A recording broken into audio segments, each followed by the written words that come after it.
अस्सलाम वालेकुम। एक्सरसाइज 19.2। अब इसका क्वेश्चन नंबर 8 जो कि हमने पहले इन्वर्जन मेथड में किया था, अब इस वीडियो में मैं इन दोनों पार्ट्स का क्रेमर रूल्स में करूंगा। तो क्रेमर रूल्स में भी सबसे पहले हम क्या करते हैं, हम इन सिमल्टेनियस इक्वेशंस जो है इनको मैट्रिक्स में कन्वर्ट करते हैं। तो मैं लिखूंगा कन्वर्ट। तो मैट्रिक्स फॉर्म में कन्वर्ट करने के लिए सबसे पहले तो लाजमी है कि हमने देखना है कि ये इक्वेशन जो है ये स्टैंडर्ड फॉर्म में है, उसी फॉर्म में है जिसमें हमें चाहिए। तो यहां पर ये दोनों इक्वेशन जो है स्टैंडर्ड फॉर्म में है, जो फॉर्म हमें चाहिए ये उसी फॉर्म में है। तो मैट्रिक्स फॉर्म में क्या करते हैं, सबसे पहले कोएफिशिएंट वाला मैट्रिक्स बनाते हैं। तो कोएफिशिएंट वाला मैट्रिक्स जिसका नाम हम ए रखते हैं, अब यहां से एक्स के कोएफिशिएंट कौन से हैं, 2 एंड माइनस का 4, और यहां से वाई की कोएफिशिएंट 3, और देखिए यहां पर कोई नहीं है तो इसका कोएफिशिएंट क्या है, 1 है।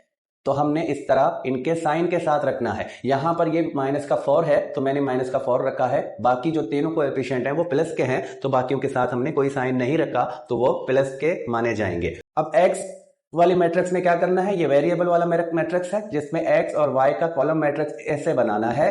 और थर्ड मैट्रिक्स कौन सा बनेगा, ये कांस्टेंट वाला मैट्रिक्स बनेगा जिसमें ये 14 और 28 जो कि ये कांस्टेंट वैल्यू हैं ये रखेंगे हम। अब हम फार्मूला लेंगे, जो क्रेमर्स रूल्स में हमें जो फार्मूलाज हैं वो हम रखेंगे यहां पर। तो मैं लिखूंगा फार्मूलाज फॉर क्रेमर रूल।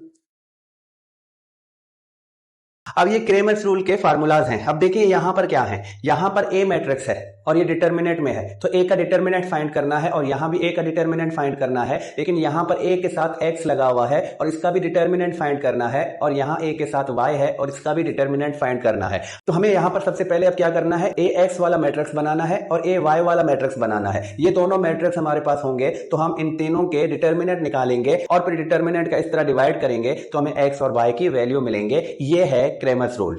तो ए एक्स वाला मैट्रिक्स कैसे बनेगा, अब देखें यहां पर x रखा है, तो अब क्या करते हैं, ये जो a का सेट है यहां पर ये दोनों x के कोएफिशिएंट हैं और ये दोनों y के कोएफिशिएंट हैं। तो जब भी हम x वाला इस तरह ax का मैट्रिक्स बनाते हैं, हम x वाले कोएफिशिएंट को रिप्लेस करते हैं कांस्टेंट वाले एलिमेंट से।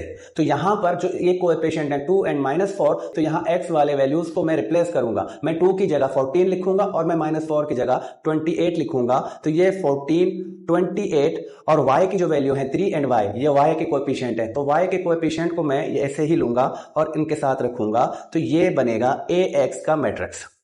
और सेम इसी तरह ay का मैट्रिक्स बनेगा जब हम y के एलिमेंट को यहां से डिलीट कर देंगे और इनकी जगह रिप्लेस करेंगे कांस्टेंट वालों को। तो पहले x के कोएफिशिएंट रखूंगा ये दोनों, और y के कोएफिशिएंट की जगह मैं ये वाले कांस्टेंट रखूंगा।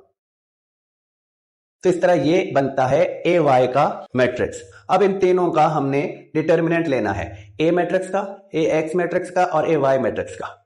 तो ए के एलिमेंट कौन से हैं, ये वाले 2, -4, 3 एंड 1।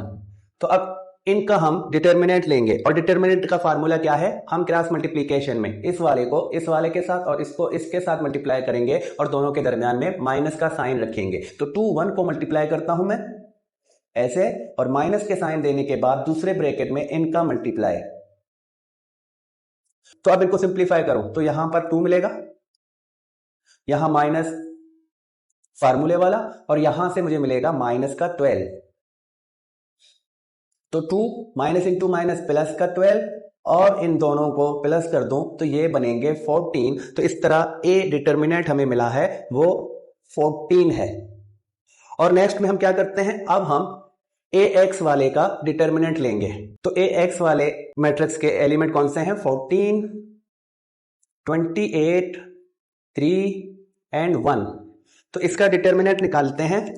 तो 14 को मैं 1 के साथ मल्टीप्लाई करता हूं, तो 14 मल्टीप्लाई 1, माइनस देने के बाद 3 को मल्टीप्लाई करता हूं 28 के साथ। अब इन दोनों का मल्टीप्लाई 14 माइनस, और इन दोनों का मल्टीप्लाई होगा 84। तो माइनस के 84 से मैं 14 निकालता हूं तो मुझे मिलेंगे माइनस के 70। तो इस तरह ए एक्स का जो डिटर्मिनेंट मिला है वो मिला है ये वाला। अब नेक्स्ट में रह गया है ए वाई वाला डिटर्मिनेंट, तो हम उसको भी फाइंड करते हैं पहले। तो ए वाई वाले के वैल्यूज क्या हैं, 2 -4, ये इसके एलिमेंट्स हैं 14, 28। तो अब हम क्रॉस मल्टीप्लीकेशन करते हैं 2 को 28 के साथ, माइनस देने के बाद 14 को -4 के साथ,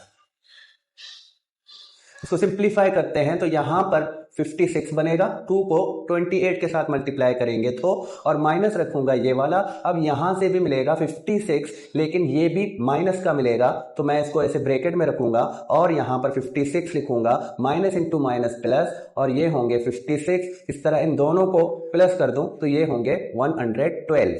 तो यहां पर हमने तीनों डिटर्मिनेंट फाइंड किए हैं। अब जस्ट हमने एक्स एंड वाई की वैल्यू को फाइंड करना है इन फार्मूलाज को लेकर।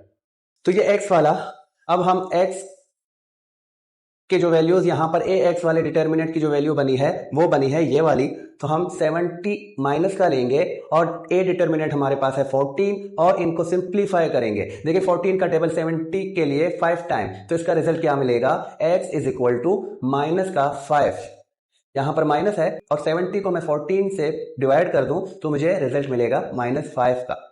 और इसी तरह y के लिए हम लेंगे y वाला फार्मूला, जो कि है इस तरह a y का डिटर्मिनेंट और a डिटर्मिनेंट ये दोनों डिवाइड हैं, तो हम दोनों के वैल्यूज हमने फाइंड किए हैं। तो a y वाली डिटर्मिनेंट ये है 112 और a डिटर्मिनेंट है 14, तो यहां पर ये भी 14 से डिवाइड होगा, तो अब रिजल्ट क्या बनेगा,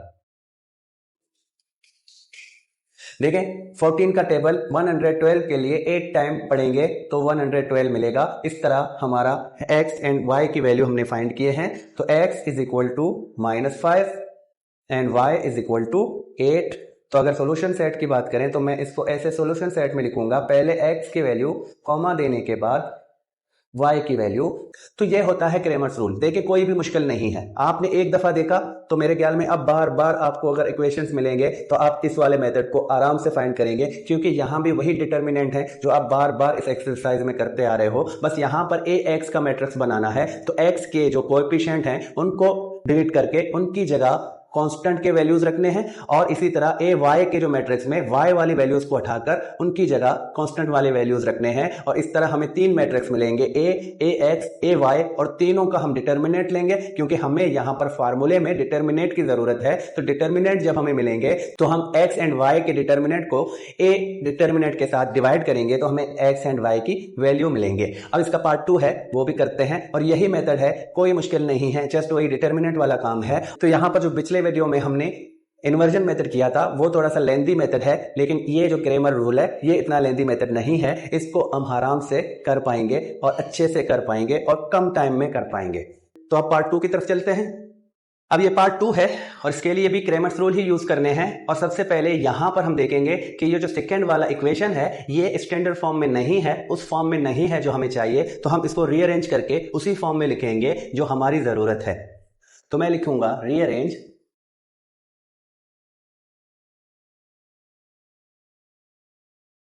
तो 2x - 4y is equal to -12, ये अपनी जगह सही है, और इसको हम रीअरेंज करेंगे। +3x को मैं पहले लिखूंगा और बाद में +2y लिखूंगा और इक्वल के इस तरफ 0 दूंगा।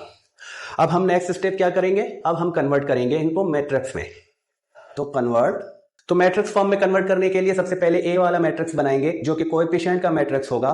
तो कोएफिशिएंट यहां पर x के कौन से हैं, 2 और 3, तो 2 और 3 को हम यहां पर फर्स्ट कॉलम में बनाएंगे और इसके बाद y वाले कोएफिशिएंट को सेकंड कॉलम में रखेंगे, और यहां पर y की जो कोएफिशिएंट है वो -4 है, तो हम -4 लिखेंगे, और यहां 2 तो इसमें 2 रखेंगे। तो इस तरह a वाला मैट्रिक्स जो है हमारा बनता है, और उसके बाद x वाला मैट्रिक्स क्या बनता है, x एंड y, और b का मैट्रिक्स जो बनता है वो बनता है कांस्टेंट वाला -12 और ये वाला 0। अब हम फार्मूलाज लिखेंगे जो कि यहां पर 2 फार्मूलाज हैं, एक x के लिए दूसरा y के लिए। तो फार्मूलाज, तो अब ax और ay वाले मैट्रिक्स बनाने हैं। तो ax के लिए कौन सा कैसा मैट्रिक्स बनेगा, देखें हमने x वाले कोएफिशिएंट को यहां से डिलीट करना है, तो ये जो x वाले कोएफिशिएंट हैं 2 और 3 जो x के साथ हैं उनकी जगह पर हम कांस्टेंट रखेंगे -12 एंड 0, और y वाले कोएफिशिएंट जो हैं वो ax में रहेंगे, तो यहां पर -4 और ये वाला 2, और ए वाई का, इसमें हम क्या करते हैं, इसमें हम वाई वाले कोएफिशिएंट को हटाकर उनकी जगह पर कांस्टेंट वाले कोएफिशिएंट रखेंगे। पहले हम एक्स वाले कोएफिशिएंट रखेंगे 2, 3, और अब वाई वाले कोएफिशिएंट की जगह पर हम ये वाले जो कांस्टेंट वाले हैं -12 और 0 ये रखेंगे। और इस तरह हमारी जो मतलूबा मैट्रिक्स हैं ए एक्स ए वाई तीनों मैट्रिक्स मिले हैं। अब इन तीनों का हमने डिटर्मिनेंट लेना है ताकि हम इस फार्मूले को उन डिटर्मिनेंट पर अप्लाई कर सके। तो ए मैट्रिक्स, इसके एलिमेंट क्या हैं, 2, 3 और -4, 2। अब क्रॉस मल्टीप्लीकेशन करते हैं तो 2 × 2 ये दोनों, और माइनस देने के बाद माइनस का 4 मल्टीप्लाई होगा 3 के साथ। अब इनको सिंप्लीफाई करते हैं तो 2 × 2 4, ये वाला माइनस, और यहां से माइनस का 12 मिलेगा, इसको मैं ब्रैकेट में रखूंगा और यहां पर 4 लिखूंगा, माइनस इंटू माइनस प्लस, और यहां से मिलेगा 12। तो ये दोनों प्लस के होंगे तो रिजल्ट होगा प्लस का 16। तो इस तरह ए मैट्रिक्स का हमें डिटर्मिनेंट मिला, वो है 16। तो अब नेक्स्ट करेंगे, अब ए एक्स का डिटर्मिनेंट लेते हैं। तो ए एक्स वाला मैट्रिक्स कौन सा है, ये वाला। तो माइनस का 12, 0, माइनस का 4, यहां पर 2। तो इनका मल्टीप्लाई, माइनस का 12 मल्टीप्लाई होगा 2 के साथ, तो मैं इनको ऐसे रखूंगा, और माइनस देने के बाद इस ब्रैकेट में माइनस का 4 मल्टीप्लाई होगा 0 के साथ। तो अब क्या करेंगे, 2 को -12 के साथ मल्टीप्लाई करेंगे तो माइनस का 24 मिलेगा, ये माइनस, और यहां पर इन दोनों का मल्टीप्लाई मिलेगा 0। तो देखें ये 0 है तो यहां पर रिजल्ट क्या मिलता है, माइनस का 24। तो इस तरह ए एक्स वाला जो डिटर्मिनेंट है वो है माइनस का 24। अब हम लास्ट वाला डिटर्मिनेंट फाइंड करेंगे। तो ए वाई वाला मैट्रिक्स कौन सा है, ये वाला। तो अब इसके एलिमेंट रखेंगे 2, 3, -12, यहां पर 0, और 2 को 0 के साथ मल्टीप्लाई करते हैं तो 2 × 0 और माइनस फार्मूले में, और यहां से -12 को 3 के साथ मल्टीप्लाई करेंगे। मैं इनको जल्दी जल्दी इसीलिए कर रहा हूं कि ये चीजें आप कर कर करके पक्का हो चुके हो, क्योंकि सारे क्वेश्चंस में यही डिटर्मिनेंट, यही तरतीब, यही तरीका होता है। तो हम ये सारी चीजें पिछले क्वेश्चंस में कर करके आए हैं। तो मेरे ख्याल में यहां पर किसी बच्चे को अब मुश्किल नहीं हो रही होगी कि हम यहां पर क्या काम कर रहे हैं। तो नेक्स्ट में यहां से रिजल्ट मिलेगा 0, माइनस लगाता हूं, और यहां से मिलेगा माइनस का 36, और मजीद में यहां पर इस माइनस को इस माइनस के साथ मल्टीप्लाई करूं तो 36 जो मिलेगा वो प्लस का मिलेगा। तो यहां पर ए वाई वाला ये डिटर्मिनेंट मिला है 36। अब हम फार्मूलाज ये वाले अप्लाई करेंगे। तो x के लिए ए एक्स का डिटर्मिनेंट जो कि डिवाइड है ए डिटर्मिनेंट से। अब यहां पर हम इन दोनों की वैल्यूज को रखेंगे और इसको फाइनल करते हैं। तो x यहां पर ए एक्स की वैल्यू क्या है, ये वाला माइनस का 24, और ए डिटर्मिनेंट क्या मिला है, 16 मिला है। तो x इज इक्वल टू, अब यहां पर 8 का टेबल, इसके लिए 2 टाइम और इसके लिए 3 टाइम, तो हमें फ्रैक्शन में रिजल्ट मिलेगा 3/2 का। देखें -24 डिवाइड है 16 के साथ, तो इनको सिंप्लीफाई करने के लिए सेम टेबल, और सेम टेबल यहां पर 8 का है जो इन दोनों के लिए है, तो इसको 2 टाइम 8 का टेबल और इसके लिए 3 टाइम, तो इस तरह रिजल्ट क्या होगा, -3/2। अब y के लिए क्या है, A Y determinant divided by A determinant. तो y इज इक्वल टू, अब इसकी जगह पर हम इसकी वैल्यू लिखेंगे जो कि है 36, और इसकी जगह पर इसकी वैल्यू क्या है, 16 है। तो यहां इसको सिंप्लीफाई करें तो ये दोनों 4 के टेबल से सिंप्लीफाई होंगे। इसके लिए 4 का टेबल 4 टाइम और इसके लिए 4 का टेबल 9 टाइम, तो y की जो वैल्यू यहां पर फ्रैक्शन में मिलेगी 9/4। देखिए ये वही वैल्यूज हैं जो हमने इन्वर्जन मेथड में किया था, वहां पर जो हमें वैल्यूज मिले थे, और यहां भी वही वैल्यूज मिले हैं। तो यहां मैं इसको फाइनल कर देता हूं, x की वैल्यू क्या मिली है, -3/2, और y की वैल्यू मिली है 9/4। तो सोल्यूशन सेट को मैं ऐसे लिखूंगा, -3/2, 9/4। तो मेरे ख्याल में क्रैमर्स रूल इन्वर्जन मेथड से ज्यादा आसान है। अब आपके सामने ये दोनों मेथड्स हैं, लेकिन याद रखें एग्जाम में आपको जो बताया जाए उसी मेथड से करना है। अगर आपको क्रेमर्स रूल के लिए बताया गया है तो आप क्रेमर्स रूल में करेंगे, अगर आपको इन्वर्जन मेथड में बताया गया है तो आप इसको इन्वर्जन मेथड में करेंगे। जो क्वेश्चन की डिमांड होगी वो करना है, या हो सकता है इसी टाइप का क्वेश्चन होगा जिसमें दोनों मेथड आपको करने का बोला जाए, तो आपने दोनों मेथड में उसको करके दिखाना है। तो इसी के साथ ये वाला एक्सरसाइज कंप्लीट होता है और इस यूनिट के भी सारे क्वेश्चन कंप्लीट होते हैं। जस्ट यहाँ पर अब एमसीक्यूज रहते हैं, तो नेक्स्ट वीडियो में हम इंशाल्लाह एमसीक्यूज भी करके देंगे और उसके बाद नेक्स्ट यूनिट की तरफ चलेंगे। अभी नेक्स्ट वीडियो तक खुदा हाफिज।